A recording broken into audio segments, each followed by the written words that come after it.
सभी सुनने वाले के चरणों में प्रणाम हो। जितना गुरु भाई गुरु बहन इस चैनल पे देख रहे हैं सबके चरणों में प्रणाम हो। मेरा प्रणाम स्वीकार करिए महादेव, दया करिए ही गुरु दया करिए। देखें शिव गुरु बहुत दया करते ने। दीदी भैया हमने के शिव के गुरु मान ले बनी जा, आप भी शिव के गुरु मान ले, आप भी शिव के गुरु जान के देखिए शिव गुरु कितना दया करते ने। पहले में गुरु से दया मांगे के बाकी हे शिव गुरु आप हमारे गुरु हैं, हम आपके शिष्य हैं, अपने शिष्य पर दया करें। एक दूसरे से बताएं कि हे दीदी हे भैया हम शिव के गुरु मान ले बने, आप भी शिव के गुरु मान के देखें, जान के देखें, पहचान के देखें शिव गुरु कितना दया करते ने। दया पर याद है दीदी कितना गुरु भैया गुरु बहना कहते ने कि हमके दया नहीं खे मिलत, लेकिन गुरु जी बहुत दया करते ने। ऐसे ही एगो गुरु बहन बाड़ी और वो गुरु बहन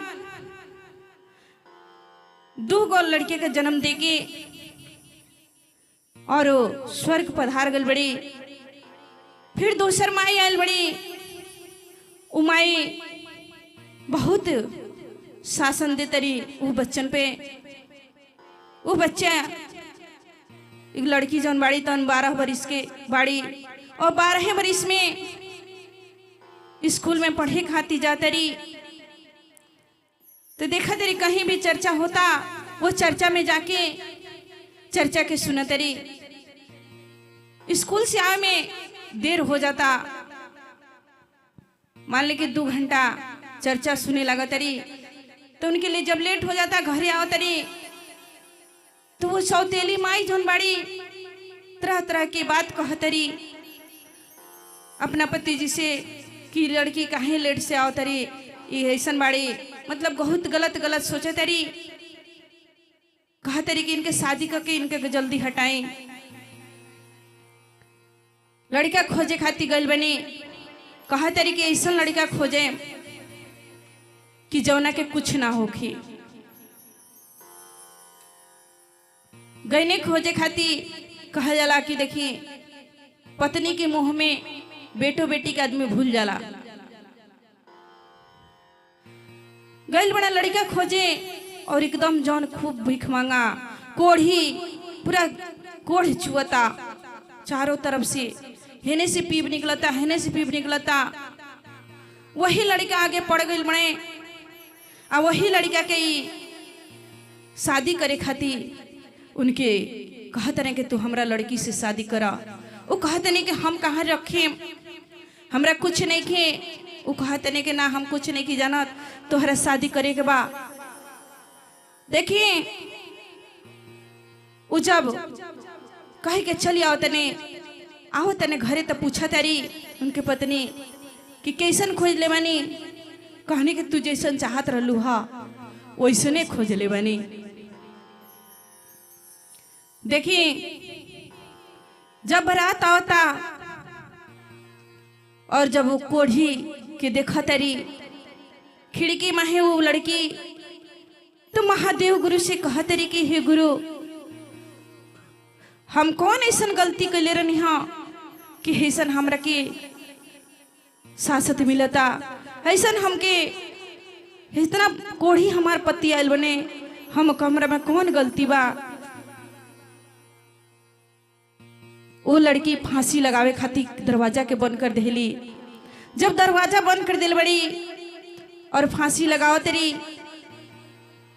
लगावे खातिर जा तेरी तले महादेव गुरुजी आके उनके हाथ के पकड़ ले तनी आ कहा तनी कि बेटी ये का करे तू जाता रू। कहा तरी कि ना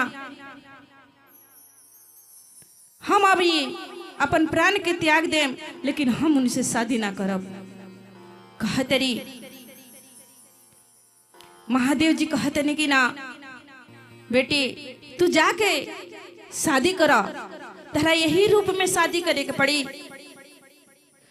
तू हमरा ऊपर भरोसा रखा, तू जाके शादी कर ला। जब जाके कहा तरी के ठीक बा, अगर आपके यह मर्जी बा तो हम अब शादी करब। शादी कर लेली और विदाई हो गई। जब विदाई हो गई और जब जा तरी उनके घर में तो देखा तरी कि बाप रे बाप, इतना महल, इतना सुंदर महल में नौकर चाकर सब के हु लागल बा। आउ जौन कोढ़ी रहने, वो कोढ़ी से 12 बरिस के कुंवर, वो कोढ़ी खाली उनके देखावे खातिर बन रहे। जौन जौन उनका महतारी के सबर ना रहे, सौतेली माई रहली।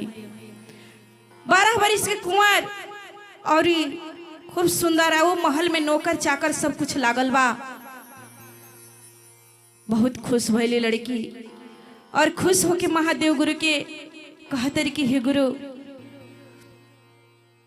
राउर चर्चा करके, राउर भजन करके हम कोनो बहुत हमके तरंतार मिल गई। और लड़की जब रह लगली, इनकी महतारी कहतरी की जाई ना कोढ़ी के संगे शादी भइल, कैसन बिया लड़किया तनी देख के आ जाई। जब यहाँ के जा तनी देखे खाती, जहाँ कोढ़ी के देख के आई रहनी वही जगह पे, वह जगह पे जा तनी तो देखा तनी कि वो महल बा। एजा तो कोढ़ी है निखे खोजी के। हाँ, वो लड़की जब देख ली अपना पिताजी के जंगला में है तो पहचान लेली और पहचान के कहली नौकर चाकर से तनी वहाँ के बुला के लिए लो, वो हमारे पिताजी हैं। जब आईनी खूब आदर सत्कार कली, कहत नहीं कि बेटी तहरे के तो हम ऐसा घर दुआर में ना शादी कैले रहनी। हाँ, कहली कि ये पिताजी इस सब महादेव गुरु के देहल हा, महादेव गुरु के चर्चा हम करत रहनी। हमरा पे माई गलत गलत लालचन लगावत रहली और वहाँ के दे के रख के विदाई कैली खूब बढ़िया से। और विदाई कैली के वहाँ के कहली कि जय पिताजी हम बहुत सुखी बानी। प्रेम से बोली हर हर महादेव की जय, मैया पार्वती की जय। तो देखें शिव गुरु की मर्जी इतना बढ़िया है कि हमने के सच में अगर मन से दया मांगा तनी गुरु से और मन से अपना ले तनी तो शिव गुरु बहुत दया करतनी और बहुत दया देने। देखिए कि ऐसे ही दूसरे सूत्र में गुरु के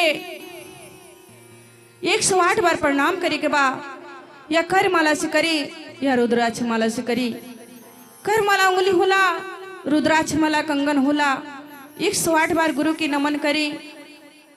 ये 3 सूत्र हमने के बहुत अनमोल रतन बा और ये 3 सूत्र के माध्यम से चले के बा। ये जे भी मंच पे आवेला वो 3 सूत्र के बारे में बतावेला। प्रेम से बोली हर हर महादेव की जय, मैया पार्वती की जय।